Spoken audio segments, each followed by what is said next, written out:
तो इस प्रश्न में आपसे पूछ रहे हैं, हाल ही में किस भारतीय जोड़ी ने इंडोनेशिया ओपन में मेंस डबल का खिताब जीता है? तो आंसर होगा सात्विक साईराज रंकीरेड्डी और चिराग शेट्टी ने। तो भारतीय बैडमिंटन प्लेयर या भारतीय शटलर्स हैं ये, सात्विक साईराज रंकीरेड्डी और चिराग शेट्टी, जिनकी जोड़ी ने इंडोनेशिया ओपन के इतिहास में मेंस डबल्स में भारत का पहला गोल्ड मेडल जीत करके इतिहास रच दिया। इसीलिए ये प्रश्न इंपॉर्टेंट है।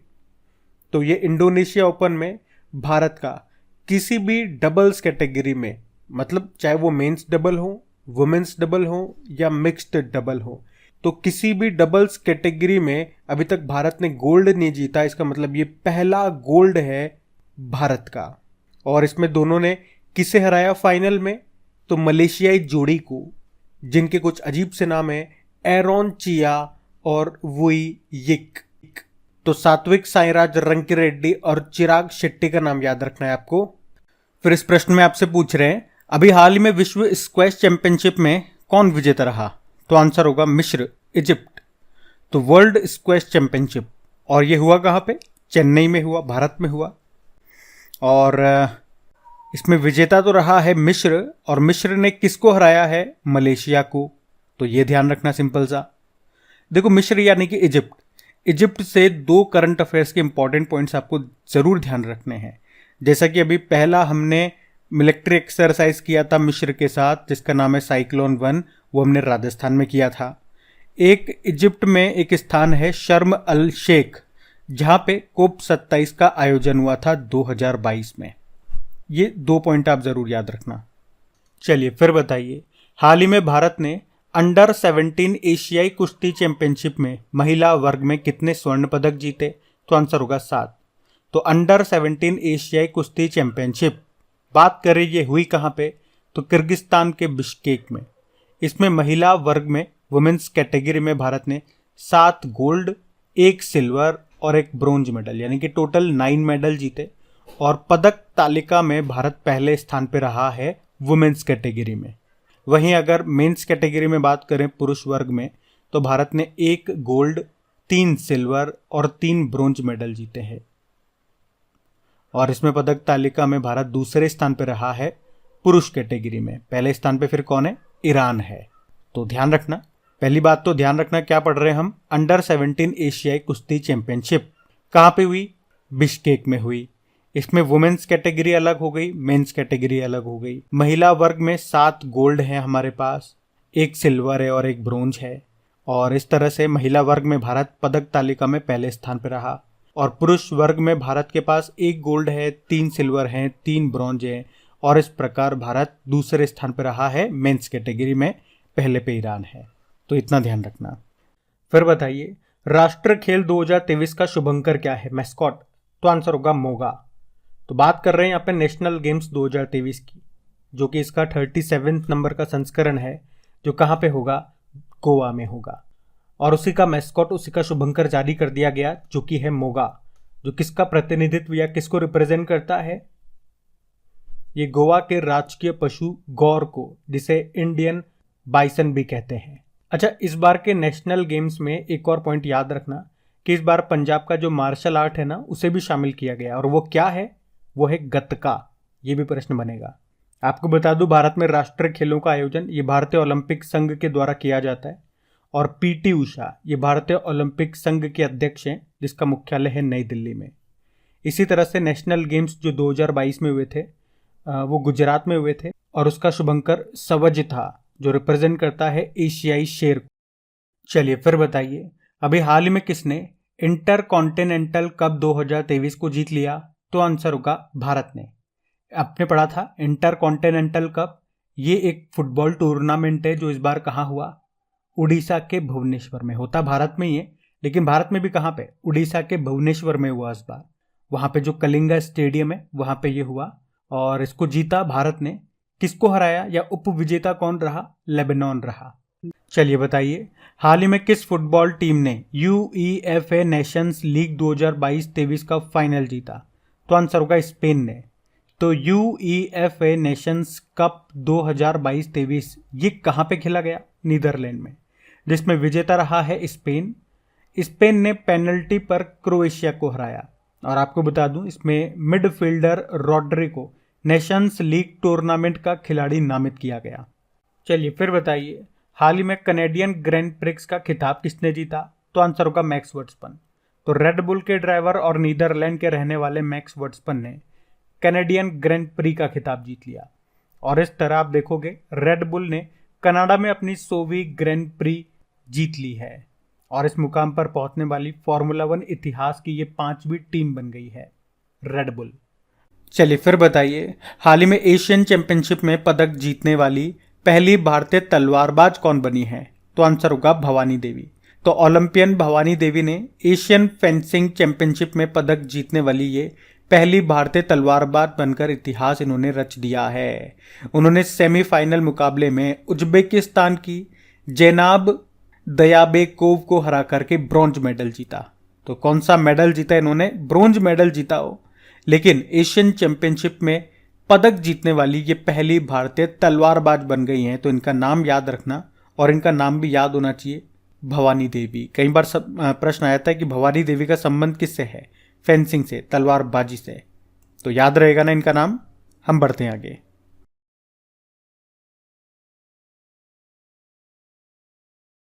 फिर बताइए, हाल ही में किसे गांधी शांति पुरस्कार 2021 से सम्मानित किया गया?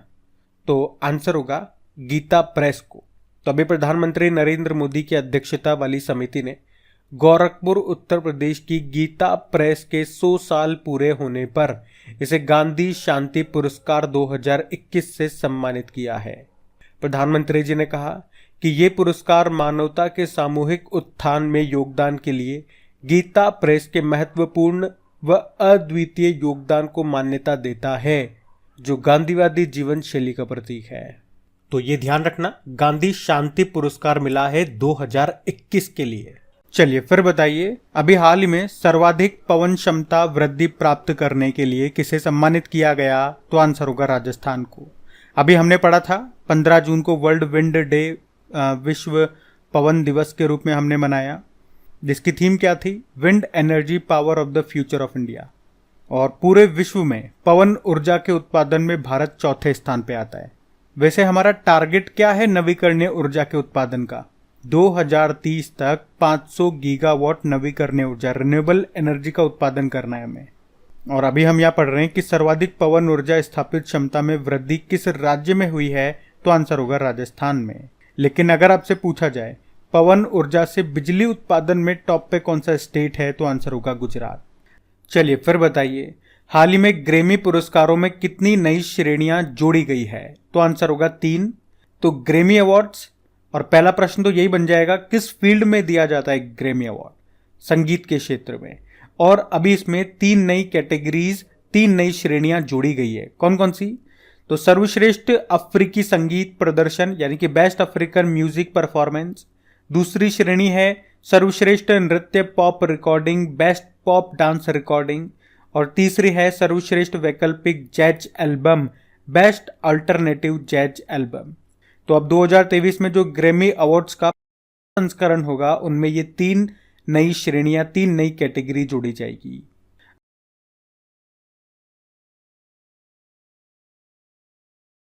तो इस प्रश्न में आपसे पूछ रहे हैं, हाल ही में विश्व सिकल सेल जागरूकता दिवस कब मनाया गया? तो आंसर होगा 19 जून को।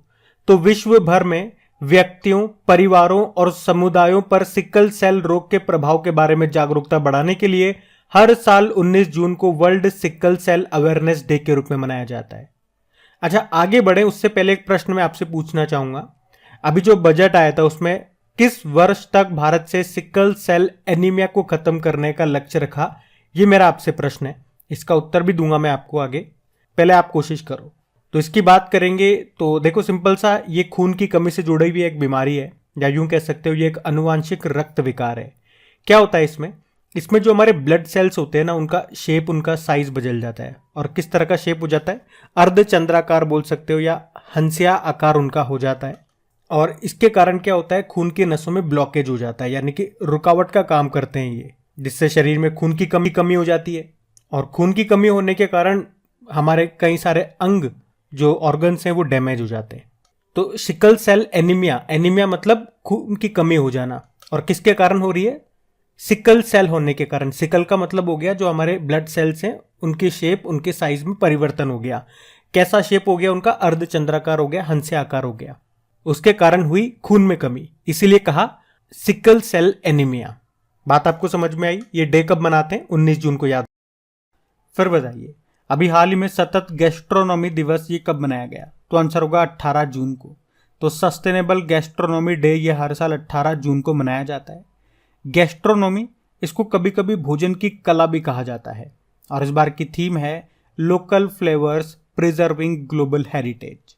तो इस प्रश्न में आपसे पूछ रहे हैं अभी हाल ही में विश्व शरणार्थी दिवस ये कब मनाया गया? तो आंसर होगा 20 जून को। तो वर्ल्ड रेफ्यूजी डे ये हर साल विश्व भर में शरणार्थियों को सम्मानित करने के लिए 20 जून को मनाया जाता है। और इस बार की थीम क्या है? घर से दूर आशा। अच्छा, एक प्रश्न अगर मैं आपसे पूछूं, रोहिंग्या शरणार्थियों के बारे में आपने पढ़ा होगा, वे मूल रूप से कहां से हैं? तो रखाइन प्रांत से, जो है म्यांमार में।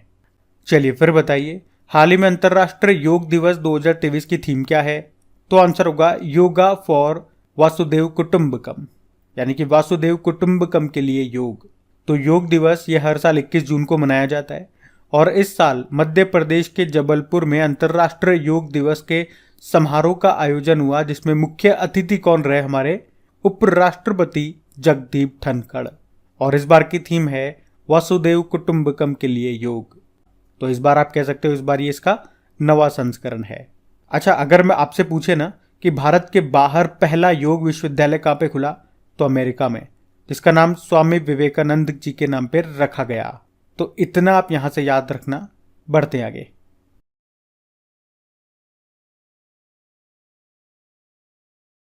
चलिए फिर बताइए कि हिंदुजा समूह के, हिंदुजा ग्रुप के अध्यक्ष के रूप में अभी किसने पदभार संभाला है? तो आंसर होगा गोपीचंद हिंदुजा ने। तो अभी कुछ समय पहले हिंदुजा ग्रुप के जो अध्यक्ष थे श्रीचंद हिंदुजा, उनका निधन हो गया।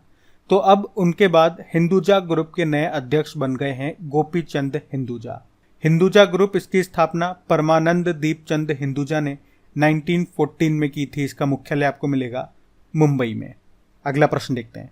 फिर बताइए, अभी हाल ही में इंद्रप्रस्थ गैस लिमिटेड के मैनेजिंग डायरेक्टर कौन बने? तो आंसर होगा कमल किशोर चटिवाल। तो इंद्रप्रस्थ गैस लिमिटेड ये देश की सबसे बड़ी सीएनजी वितरण कंपनी है, और अभी इसी के मैनेजिंग डायरेक्टर बन गए हैं कमल किशोर चटिवाल। फिर बताइए, हाल ही में किसे रॉ इसका अगला प्रमुख चुना गया? तो आंसर होगा रवि सिन्हा को।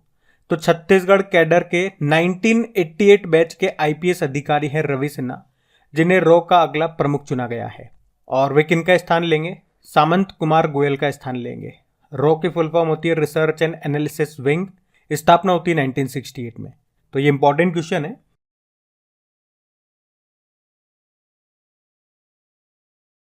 फिर बताइए, हाल ही में पहला हिंदू अमेरिकी शिखर सम्मेलन का आयोजन ये कहाँ पे हुआ? तो आंसर होगा कैपिटल हिल में। तो अभी 14 जून 2023 को अमेरिका के कैपिटल हिल में पहली बार हिंदू अमेरिकी शिखर सम्मेलन का आयोजन किया गया।